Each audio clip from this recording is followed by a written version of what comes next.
spread their scent.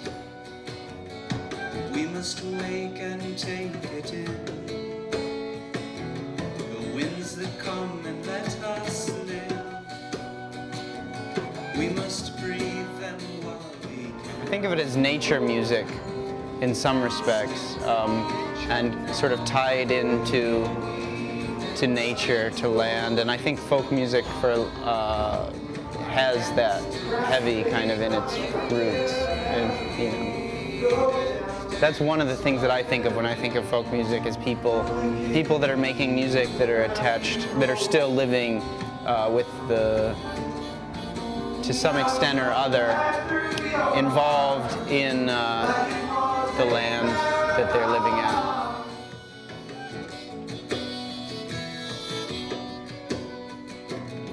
Living water washes over those who dare to take the chance. Give your heart unto your lover. Take his hand. There's all the tones within tones, but there's just something inspiring about listening to tones, and that's what I think the impetus for music is ultimately, it springs out of this interest in the tones, the vibrations. So that's kind of in a very primal sense, a kind of inspiration, and then it goes through, really a variety of things depending on where things come from. Seems complete and even clever, but swirling eddies on the roiling stream.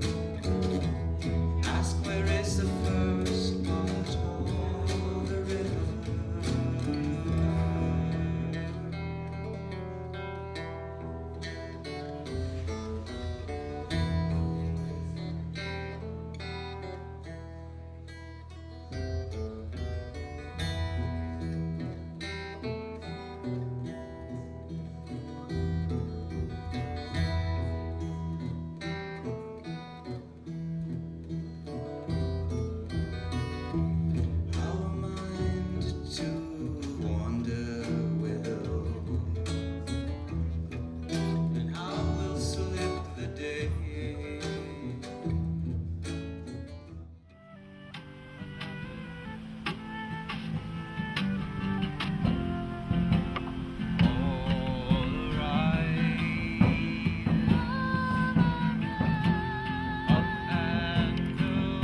Touring and traveling it sort of amplifies manic depression, really. It's like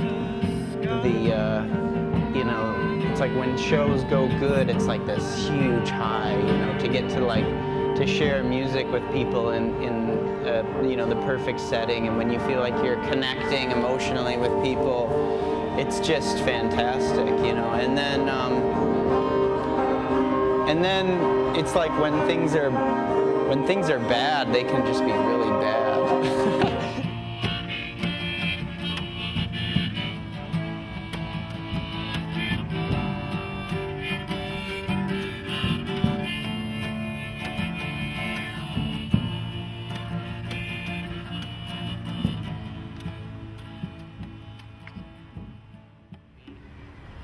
So like on the downbeat, maybe a little further in on the drum, so we had a little bit. We go down and up, maybe, because sometimes I'm feeling a little rushed, but I'm not sure if it's just because I'm not really hearing the downbeat, so we're not like connecting. Yeah, no one's dragging out with it. No, yeah, you can hear it. You can't hear the drum. That's all I can hear.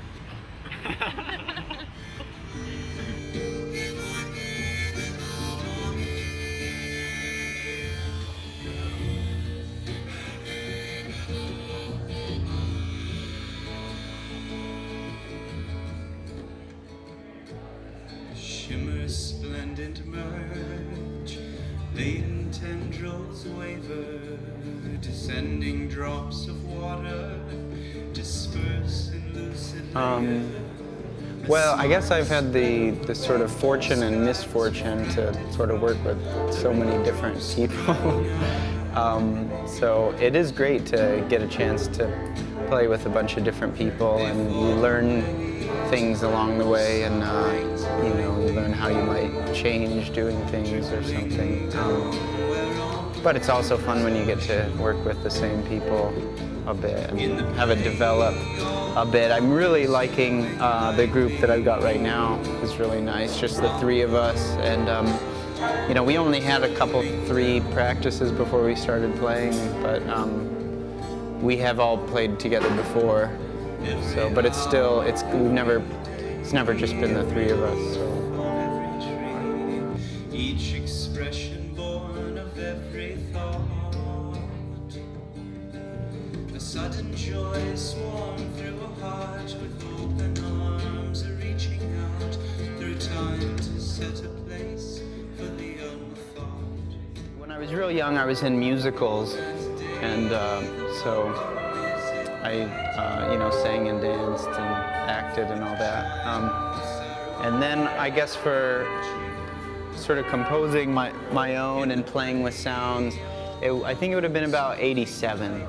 And it was started out very somewhat musical, but very experimental. You know, I got a 4-track cassette, but although I was in like sort of like high school bands too, you know, just sort of like rock, well, sort of rock bands. I don't know, but mostly, you know, experimenting with the tape machine and layering stuff and you know, running things backwards and just trying experiments of recording sounds and sometimes that would, you know, soundscapes and things, and that would sometimes get involved in with some. It was on the periphery of, you know, musicality, I guess, you know, and then the poetic and the musical aspects just sort of gained a kind of life and momentum along the way. So. Probably are, and it sort of varies with the time. I think like when you're writing a song, you do have some kind of connection to it, and you know, through different periods, it might be more pressing or poignant than other times. I think sort of the impetus of writing the song makes it that way. It's like looking at life and seeing what is really there somehow.